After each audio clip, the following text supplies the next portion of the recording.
Okay, step one. This is going to save you guys a lot of time.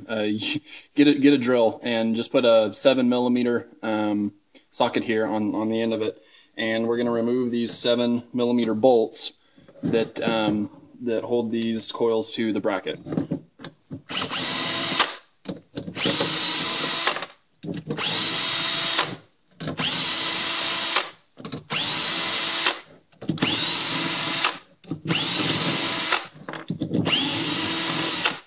Okay, now that we got all these guys out, let me get them out of the way here. Now we need to remove, you can disconnect these right now if you want to, the clips, just to remove the coils. But either way, we're going to need this harness. So we're going to need to get these, let me get it up here to the camera so you guys can see, these little clips right here that hold these guys into the bracket. Just get yourself a pair of needle nose pliers, just, pinch them together in the front.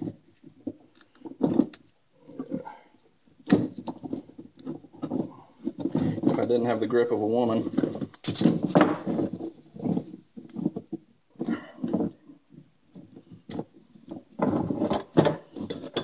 Okay, there's one there, and then there's another one over here. There we go.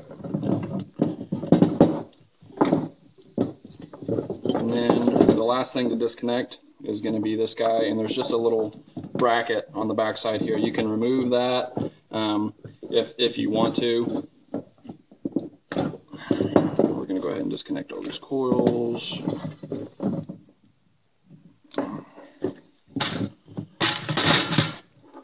Okay, and then the last step, this is just this little metal bracket here. Just disconnect this guy. Just use a you can use a little flathead or something like that. Just pry it up, pull this guy off, because we will need this sub harness. Okay, now that we got everything taken off, a couple things here. We're going to take this outer bracket off of this coil because we won't be needing it either, so we're just getting down to the bare bones coil. So these little side clips are what you need to pry out. Just get a little flathead. I'm trying to get this where you guys can get a good look here, right about there. You need to get a flathead in here and just kind of work it in and pry this tab out, okay, to where you get something kind of like, sorry, shadow's in the way, kind of like that, but you can see how I pried it away from the top. You're going to do it on both sides.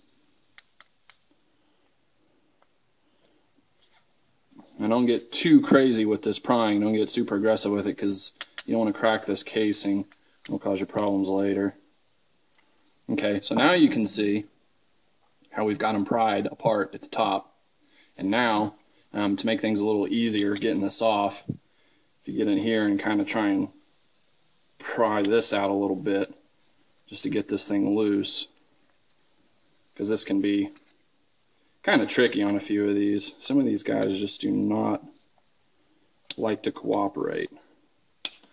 Get them in there, kind of get everything loose, worked around, and then a nice little trick is to get your flathead in there, in between this top part right here, and then just pry like that. And it'll help to, sorry, keep getting shadows in the way. It just helps to break it free and move it. And you guys can pry down, and you just got to kind of keep working at it. There we go. And as you can see, like, this is just one of those little things you'll learn. You can get your fingers on the side of this old bracket on the outside and get your thumb right here on the actual part of the coil, and then just push, and it, you know, gives you some leverage to push on. But anyway, so now you've separated these two. You won't be needing these guys either. This is trash too, so you can throw that along with this bracket. We won't be using this bracket either. You guys can trash both of these. Okay, so now we've got this coil. It's out. It's pretty much ready to use now. I'll clean it up a little bit when we do that in the next video. But something I wanted to show you guys. When you guys are working on this harness, a lot of people make this mistake, and a lot of people are going to laugh at me for saying this, but do not use a razor to go in here and initialize your cut into the tape and do stuff like that. why? Like, why can't I do this? I've been doing that for a long time. Well, when you do that, you run the risk of cutting the wires. And I know this seems taunting and kind of stupid and not worth it, but it's one of those things, if you've been doing it a while, you can understand where I'm coming from. You get that knife down in there and you're like, I can do it. I just won't press very hard. And I'll just get the outside of the tape and I won't hurt any of the inside wires. No, it's a good habit. Just don't do this. Find the edge of the tape, okay? And I know, like, a lot of you guys are going, this is really stupid, and I don't know why he's doing this. He just needs to use a razor, but go ahead and pull it off and just work this tape. Work this tape around, and then, you know, just keep peeling it off.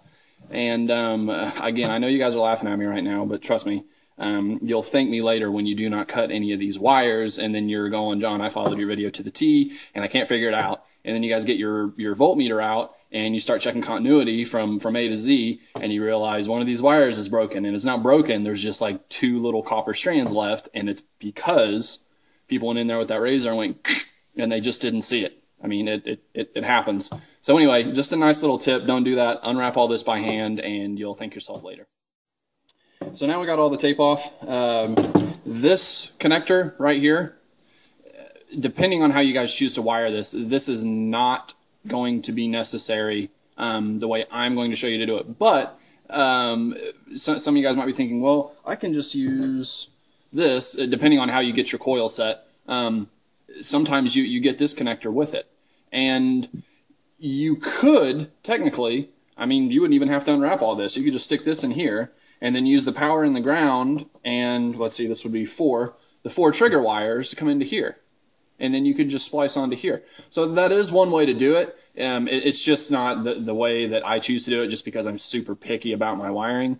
But anyway, that is an option, so I wanted to throw that in there. But I'm going to, you know, we're not going to use this in the way I'm going to show you to do it. So now that you got all the tape off, what we're going to do is you're going to find these are the splice points, these things in black right here. And just to keep the most available wire off of these connectors, instead of cutting them out here, okay, and then we're only having like this much wire to work with, if you cut them in here at the splice points, then you can have the maximum amount of wire to work with, and that is just a really nice thing to have for later, depending on how you choose to wire them. So we're going to get in here, and I'm just going to grab all 3 of these splice points. Well, I'll just do one at a time, just in case I don't look like a wuss and can't cut wires. But I'm going to cut them right here at the edge of it, right there, okay?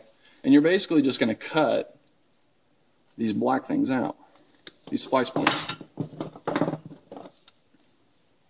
And again, you do not have to do it this way. You could keep all these intact and wire it in through here and save yourself some time.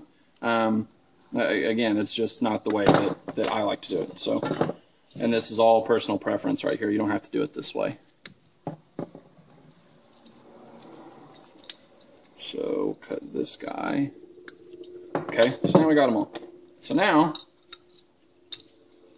okay, now the only connections left are for this front clip. And again, if you cut this towards the front, you'll get the most available wire to work with. So now, we got one, you got all that tape in there. Get rid of some of these. 2, 3, okay, all the extra wires out of there. 4, okay. Now, we have all this extra wire in here, which, you know, right now it doesn't really matter, but for later, it's just a nice thing to have. Got the coils cleaned up a little bit. This is a really good idea to do, and it worked out really well because I found a good example. You guys start cleaning these things, and some of them are dirty if you're using these used coils, and what might look like dirt might actually turn out to be something like that, which that's no bueno. Can't be using coils like that. If that even works, that's probably arcing all over your head. Not a good thing to have, but clean them, you know, visually inspect them is always a good idea for stuff just like that. All right, but anyway, whatever.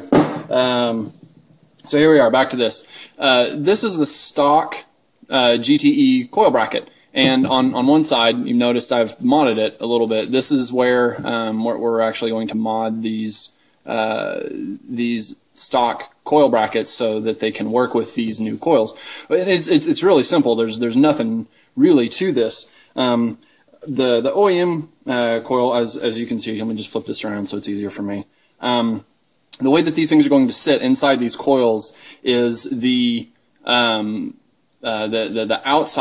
of the ls2 coil, okay, is actually going to be towards the bolt hole, the OEM bolt hole. So, and you can see there's almost like just this little groove over here. That's where this part here is going to rest, and it'll just kind of help to center it. But anyway, it sits like this. Okay. Now on OEM, you can see it's not going to work because, doggone it, I'm sorry guys, the light is killing me here. I know the shadow, you're probably kind of pissed off, but anyway, it won't fit. Okay, it hits the inside of this. Well, what we're going to do is on this side, you can see how we cut it out. Okay, and that's really all there is to it. So then when these guys sit in there, they fit right down in there like that. Okay, and it makes for a really simple and easy setup. Now, there's different ways to center this and to actually, keep it from moving. And I'm not really going to show you any examples because there's so many different ways to do it. You can use these existing bolt holes to actually build something that comes up and straps these down, and then you can remove that and then remove the coil. But it doesn't really need to be that fancy. These can fit right down in there and sit right. These sit right on top of the OEM plug. You don't have to change a thing. It's perfect. It's kind of scary how that works out. But anyway, you can flip these right down in there. I'm sorry, slip. You can slip these right down in there, and they work really well. What I do, make sure if you guys do it this way, make sure and file these edges down. Don't keep these really sharp. Just make sure you kind of get them nice and smoothed out. What I do is I like to take a piece of heat wrap, okay, shrink wrap, and put it over the coil. Okay. All right. Something kind of like that. All right. And I need my little heat gun here, my fancy schmancy heat gun.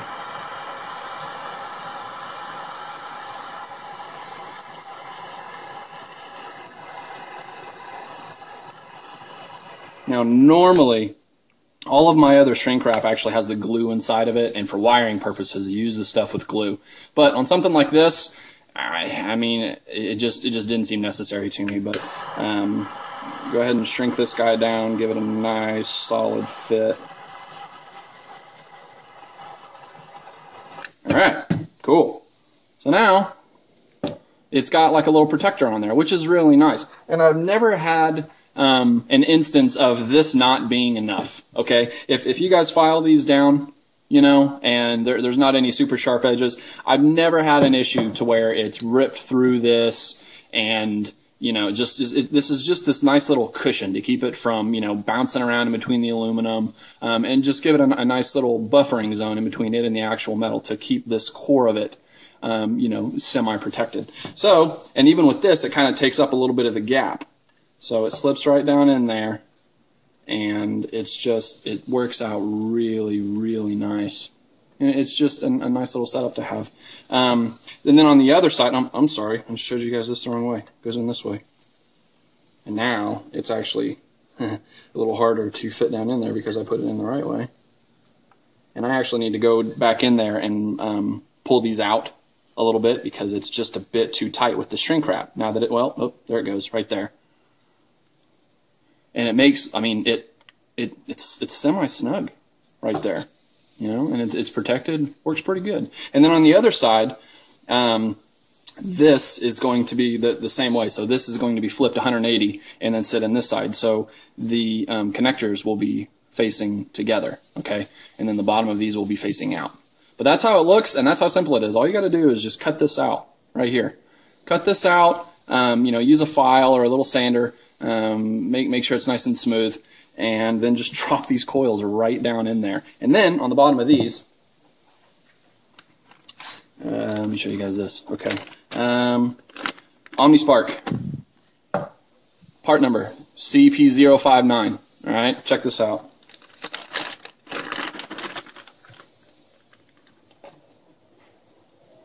spring and OEM boot. How cool is that? Okay, so you're going to get down in here in the bottom of this coil, because these coils do not have that spring. If you look in the bottom of the OEM coil, it has that spring. As far as I know, from what I've been told, you cannot get these springs from OEM Toyota, which really sucks. But OmniSpark makes them, which is awesome. So what we're going to do is we're going to put this spring in there, and there's a big side. There's a big side. Let me see if I can't get this focused. There's a big side and a small side to this. I know it's kind of hard to see, but the big side is on the left. All right. So you're going to put the big side down in there, and then get a, let's see here. I don't know why I put my screwdriver up. Just get like a Phillips screwdriver here, and then put it in the end. And if you push this down in there, you can feel it kind of click.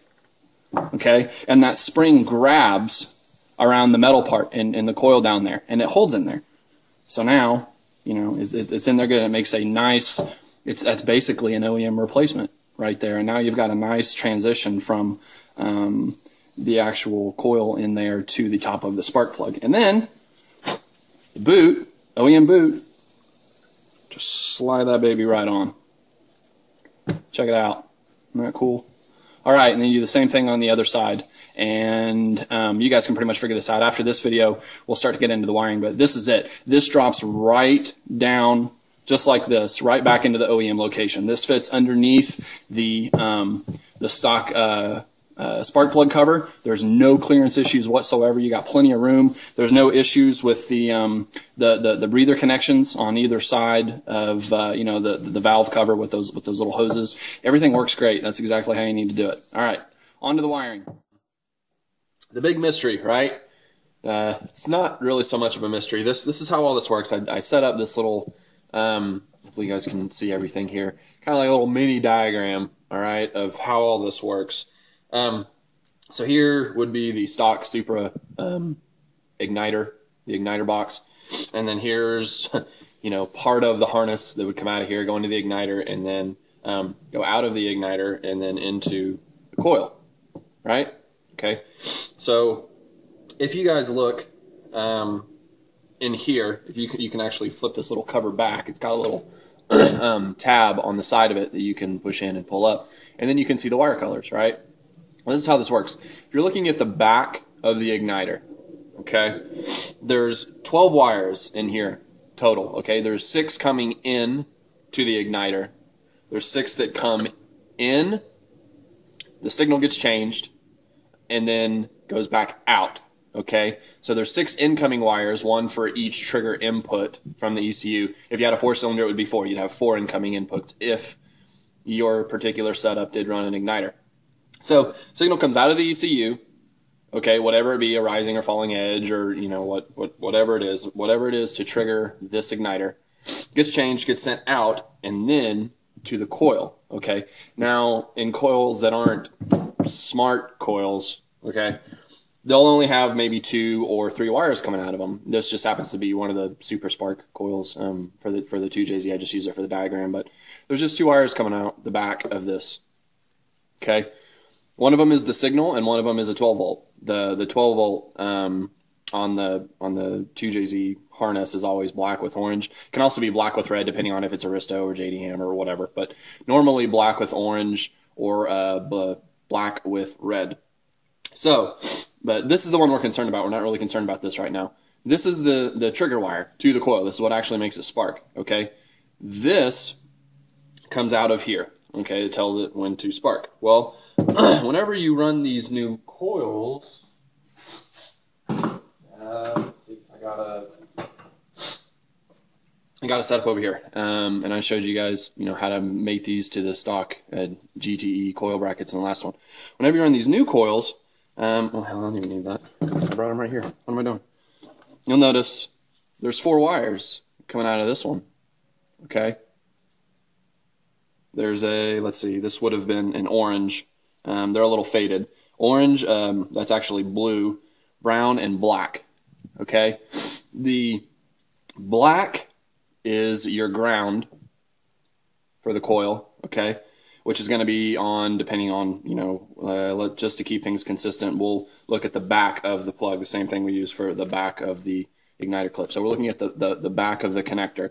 Far left is black, is going to be your ground. All right. This wire right here is the brown wire. This is actually a signal back into the ECU to trigger what would be a misfire with these newer coils, with these ls2 coils. We're not going to use this wire, okay? The green wire is the trigger wire. So this wire is going to be what mates to the old trigger wire for the old coil, all right? And then this wire just needs the, which would be the, I think it's pink or orange. I can't really tell. I think it's pink. This wire gets 12 volt, okay? So if you take this old coil, all right, and just pretend, these OEM clips, pretend that's gone, and now we're running our new coil on top of this, okay? We're going to use the trigger wire, all right? The green wire is going to go to what would have went to the trigger wire for the OEM coil, okay? So those two go together. And then the 12 volt, the black with orange, is going to go to what would have been the 12 volt for this new coil. So those two will go together. Now, that leaves two wires left. The brown, which we're not going to use, so we'll pull that away, and then the ground, okay? All of these grounds for these new coils will get spliced together to the same point and then run to a single lug and then grounded. Now, you read on the internet, you know, and there's different ways of people suggesting different ways to do this. Ground them individually to the head, ground them all together, and go to, you know, one single solitary lug over there, two lugs. You know, ask a different person, get a different answer. The way that these ls2 coils are from factory, they actually all run to pretty much the same lug. So, like for 4 coils, like if you get one rack of coils, which are 4, that ground runs to one lug.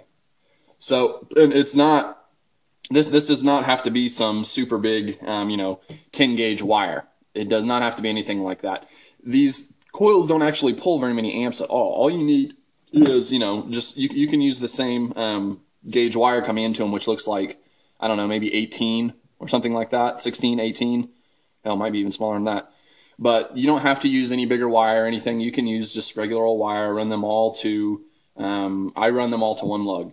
So for all 6 coils that you're going to be using, I take all of the grounds together to one lug. And then on the OEM 2JZ coils, that OEM connector, where is it? Oh, it's right here. This OEM connector with the 12 volt, okay, it all comes from the same wire too. So these aren't all individually fed 12 volt sources and ground sources, all right? They're all the same. So you can run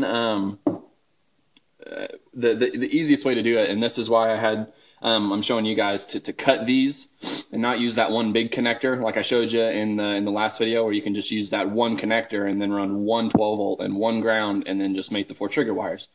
If you do it this way, you can use all of these OEM connections, and then all you have to do is run a single ground lug. Ground it to your intake manifold or just somewhere on your head, and you're done. So you can use these OEM wires. With this, you're going to use, you know, obviously what came off of your harness, but you can use this original black with orange wire to trigger these new coils. Okay. And you just change the wire. You take what would have fed this and you make it feed this 12 volt, okay? And then the signal wire that would have fed this OEM connector right here, you use to feed this trigger wire. And then of course we don't use the brown, and then you just ground the black. That's it. That's all you have to do for the coil part. Now, what about the igniter? Okay, well, there's like we went over, there's 6 wires that come out of the ECU and then go into here, and then there's 6 wires that come out of the igniter and then go to the actual coils. Well, all you're going to do is jump what would be coil input 1 into the igniter to coil output 1 from the igniter. So what we're going to do is pretty much we're going to get rid of that. Okay? Act like you stick a plug in here, like a bypass plug for now. Okay? We stuck a bypass plug in here that just loops 1 to 1, 2 to 2, 3 to 3, 4 to 4, 5 to 5, 6 to 6. Okay?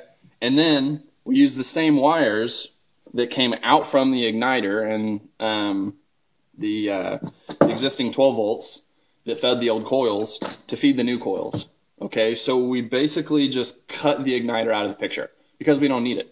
Because these new coils have their own built-in igniters for every single coil.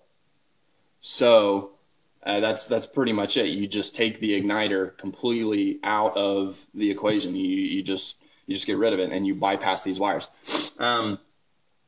You don't really have to worry about, well, if I do that, does it lose the 12 volt or does it lose anything like that? No, because the 12 volts, this is your right here, this is actually like a filter. It's a noise filter. You'll notice there's a 12 volt and a ground coming into here. Okay, and that's just to help buffer like ignition noise. You don't worry about any of this. You can cut these two wires and make sure you put, like a couple small pieces of shrink wrap over the end of these so they can't arc over or anything. And then that's it. You can just tape them away into the harness. Don't even need them. And then over here, this side, this is actually the 12 volt and the ground, and then a signal that returns back into the ECU over here for the igniter. This connector right here with the 4 wires actually is what powers this up, grounds this, and does like what would be the equivalent of a misfire code, sort of. Not really, but sort of, for the 2JZ GTE ECU. So this goes away too. You don't even need to do it. You can just, well, I want to connect it. You can just cut the wires, okay? Cut them different lengths. Don't cut them all the same length, okay? Cut them different lengths, put a piece of shrink wrap over the end of them, and then you can tape these away too. And the reason I was going over all this is the original question was, well, if I cut this out of the equation, do I lose my 12 volts and all that to my coils? No, because remember me saying earlier, a lot of these 12 volts and these grounds come from the exact same source. Okay, the 12 volt that feeds into this, the 12 volt that feeds into the filter, and then the 12 volts that feed the OEM coils, as well as a lot of the other stuff, is all from the same source. They're all it all boils down to one wire. All of these black with orange filter down to, I think there's on the GTE. Let me see if this is right. I think half of them feed like the injectors and a couple of the other like solenoids and stuff like that. And then the other wire branches off and filters all the ignition and some other sensors and some other stuff. But it basically boils down to 2 or 3 wires. Okay, and that's it. So cut this out of the equation, forget about it. Bypass these, forget about it. Be done. I guess what I should probably go over, I'll go ahead and tell you guys this. This is how this works. The right side, okay, let me see if I can't get some good focus in here. All right, good enough. If you're looking at the back of the connector, okay, the right side 6 wires are what go into the igniter, okay? And then the left side 6 wires, there's 3 on top, 3 on bottom, are what actually go to the coils, okay? And this is how this works. This, let me make sure I'm telling you this right. Okay, the wire on the far right is coil number 1 into the igniter, okay? The black with orange, that just happens to be coincidence. That's not a 12 volt. It just happens to be coincidence that is the same color on this particular wire harness, okay? And if these are slightly different from the Aristo and JDM and things like that, I have seen later years be a little different, but the pattern is still the same, okay? So far right, coil number 1, next one in, coil number 2, next one in, number 3, go down, and then number 4, okay? So 4 is underneath number 3. And then on the bottom row, move to the right one, and that's coil 5, which is underneath coil 2 trigger. And then coil 6 is underneath coil 1 trigger wire. okay? And then over here, you basically just invert what I just said. So this is coil number 1 going into, this is coil 1 going to the coil. This is coil number 2. This is coil number 3, okay? So igniter 1, igniter 2, igniter 3, coil 1, coil 2, coil 3, and then on the bottom, it's the same thing. Coil 4 is underneath coil 3, coil 5 is underneath coil 2, coil 6 is underneath coil 1. All right, that's how that works. So what you can do is on mine, it happens to be red with white, you're going to take red with white, jumper it to the green wire. You're just going to cut them back here, okay, and just connect green.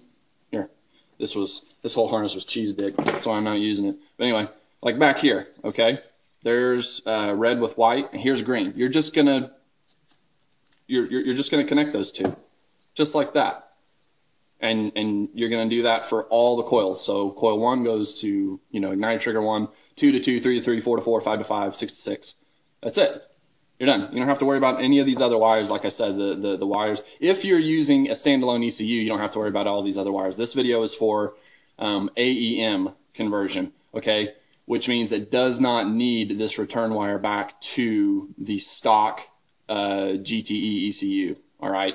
If you're using the stock ECU, do a little research and find out you need to do something with one of these other wires over here. It's the return wire that goes back. It has to see that or it won't fire the coils. It just won't even do the ignition event. But anyway, this is for AEM, so let's stick to that just for time. So I think I've covered everything. Goes just to recap. We'll go over this once again just to make sure you guys have this. We'll start with the ECU, and then it goes to the igniter, all right, and then to the OEM coil. We don't need these guys. This would connect here, okay.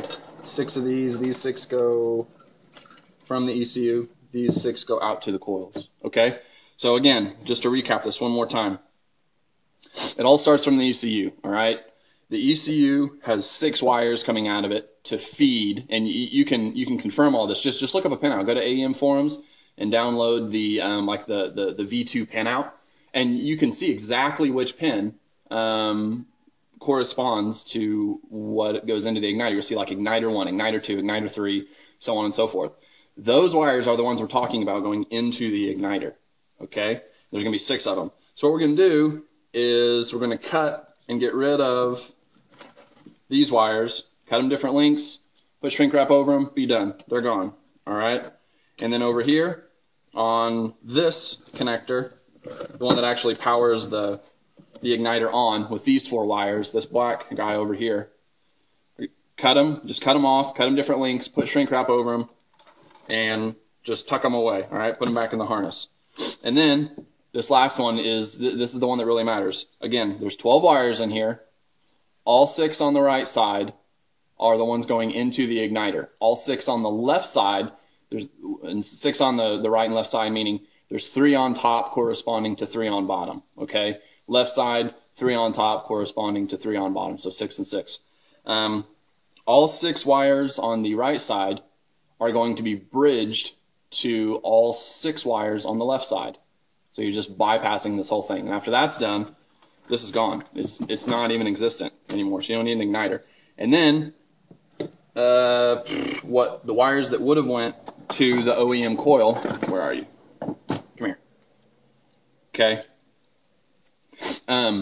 One of them is the trigger coming from the igniter, but it's not coming from the igniter anymore. It's just coming directly from the ECU because you bridged this wire on here. So let's pretend this is coil number 1. All right, igniter 1 from the ECU, what would have been igniter 1, comes out. It was supposed to go to the OEM igniter, but it doesn't anymore. All you did was just bridge it. So you jumped it from here to here. So it's feeding this directly now. So there is no igniter. It's going to go into, well, okay. I said this was coil 1. If it was coil 1, this wire would be green. Okay, because most of you guys maybe do dynos, that's your tack wire. So pretend this is green, all right? It's green. Take my word for it. Trust me.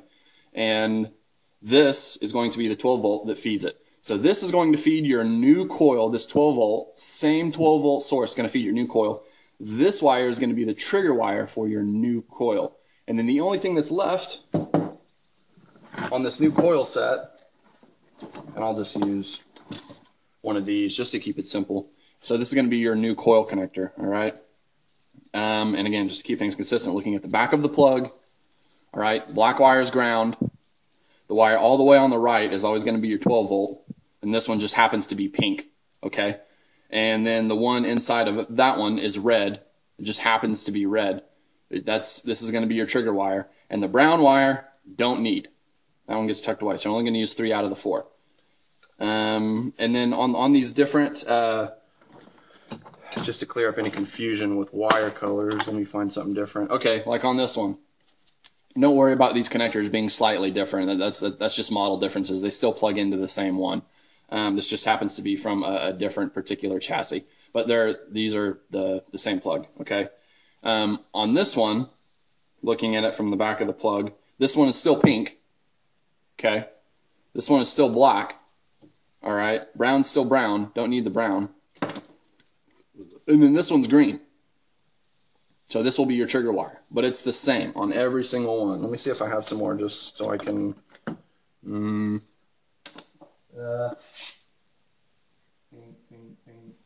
Okay, I don't happen to have any connectors that are different for the ls2 coils, but you will run into something sometimes where these aren't necessarily pink. They might be red.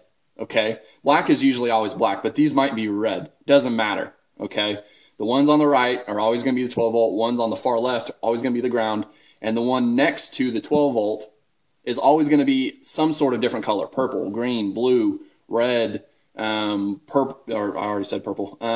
Different colors. Okay, it's always going to be a different color, and that's always going to be the trigger wire. And then that's pretty much it. I made this video way longer than it needed to be. I wanted to make sure you guys had a clear understanding of what actually happened and what you're doing. So hopefully you guys understand this, and in the next video I'll show you guys pretty much everything all done and a nice little sub harness built. I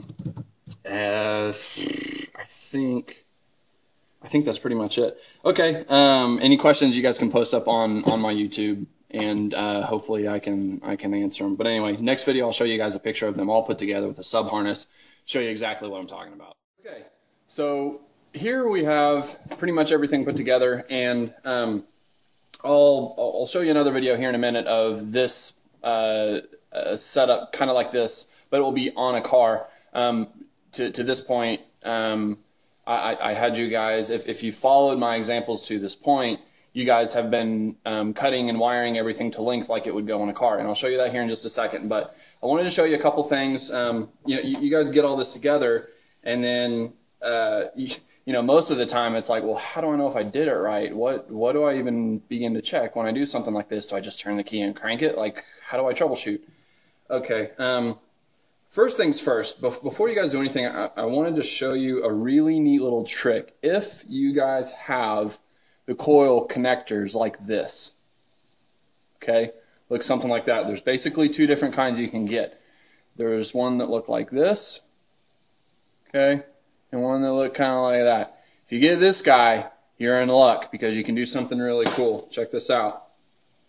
You can take this little gray piece, you just got to kind of work on it and push it, and it'll come off. It'll just slide right off. There's no connectors or any tabs or anything, except kind of hard to see them, but there's 2 little black raised tabs right there that hold this on, so you just got to push it off. Now pull this rear housing off. There's just 2 little things on the side. All you got to do is pull them, and you can pull them right off, and it just helps keep the sealed part. There's a little rubber insulator in there on the back of each one of these wires, and this just helps keep it in there. So now you pull this guy off, set it aside. Now, what you can do, and you guys can use this trick while you're wiring too. Remember all that stuff where I was like, we don't use the brown wire. You don't need to use it for any reason. Well, on all these, and I'll show you here in just a second, you can actually just take the pin out, so you don't even have to worry about it. Okay. So on this one, the gray wire is there. Okay. This is the pin, the third pin right here, second pin from the left, third pin from the right. And there's a little black, it's going to be really hard to see, there's a little black tab right here on this third pin, and if you lift it up,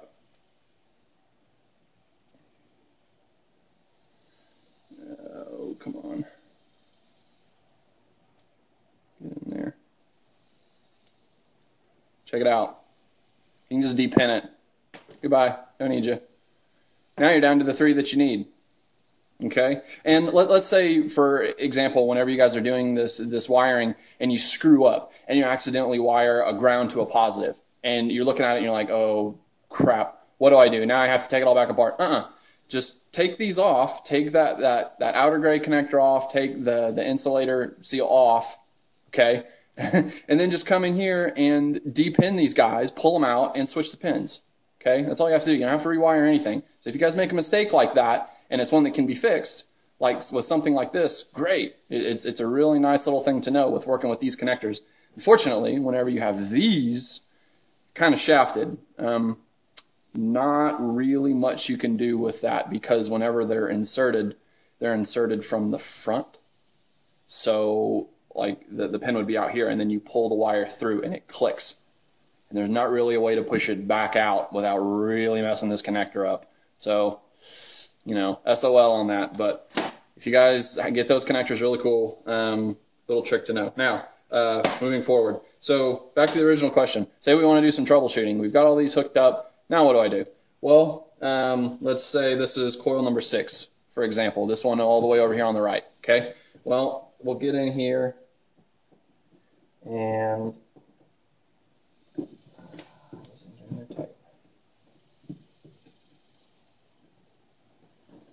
okay, disconnect this guy, and you notice, I hope you can, that I've only got 3 wires in there. I pulled all the brown wires out of these because we don't need them. I depinned them all. Okay, so if we want to troubleshoot something, let's say, for example, we want to make sure that this one in particular is going to ground. We want to make sure that the ground, and while we're there, we'll just check the positive. Heck, we'll check all 3 of them. We'll make sure the ground, the 12 volt, and the signal wire are getting what they should. Okay. Now, whenever you're doing this, I'll just tell you guys this while I'm taking this apart. Whenever you're checking these, go ahead and turn the key on. And whenever you're checking this stuff, the 12 volt pin that should be going to these. Now, obviously, this. I should have used my DC power supply that I made in my other video, and I could show you guys exactly what I'm talking about. Anyway, the power wire, the 12 volt wire is all the way on the right. So we can get in here with our probe, and if the car were turned on, okay, 12 volt on this wire all the way to the right, and then take your black probe, and you can stick it just anywhere on the motor that would be a ground. And this wire should have 12 volts to it. The power wire should have 12 volts with key on all 6 of these coils. Okay, each one of them should have 12 volts all the time. Same thing with the ground. If you want to check the ground, go to the pin on the far left. Stick the probe in here, and on this, I'll just, let me see, I'll set it to continuity real quick with my beeper. So this pin that I have with the red probe right now should be connected to a ground. Well, if you guys have this ground connected on the motor, okay, you have continuity from there to there, all right? So you can do that across all of these coils, and you can check each one individually. If you wanted to check all the grounds, you know, you could do it without key on. If you wanted to check all the powers, make sure you had 12 volts. Disconnect all of these first before you turn the key on, okay, so they're not hooked up to the coils. You can install the coils, get all in there, and then just pull these off of the coil. And then check each one of these with 12 volts. Each one of these power wires should have 12 volts. Each one should have a constant ground, which I just showed you how to check. And then each wire should have the signal wire. This is kind of hard to check because you've got this wired and tucked away in your harness already. But if you wanted to, you know, you could the corresponding wire, you could hook it up with, you know, with your probe, and then check this middle wire. There's only 3, so it's the signal wire, it's the last one left, and you could hook it up to each one of these wires and make sure that you have continuity, so you have a signal going to it. But that just a few quick tips so you guys can troubleshoot this before you even try and crank it. Just install these, pull them all off, and then there's some stuff to check. Another cool thing to do, if you wanted to, it's the same thing. You don't have to do it this way, but something else you could check just if you wanted to learn something new. If you unplug all these, you should be able to check continuity from like this 12 volt to this 12 volt. Because all of these should be feeding from the same 12 volt source. So this coil feeds from the same 12 volt as this coil, as this coil, as this coil, and so on and so forth. Same thing with the ground. So you could actually check continuity from this coil ground to this coil ground to this coil ground to this coil ground and the rest of them. And they should all give you a beep, okay, for continuity. Now on 12 volts, obviously you're checking volts. You'll need to do 12 volts on, onto a ground, but that's something else you can do. And then each one should have you should be able to go from signal wire to signal wire to signal wire and not have continuity. They should all be broken because they should each have their own source. So anyway, a couple cool little tricks there. And that's all I wanted to show you here. And now I'll make a quick vid of the way you would normally install it on a car. And I'll show you installed on a car, how it sits in there and how it looks. Okay, so you know how I showed you guys how to wire these things like during the video, and then over there in the video I just showed you it was all one harness, and you're thinking, okay, well, you showed me how to do something different.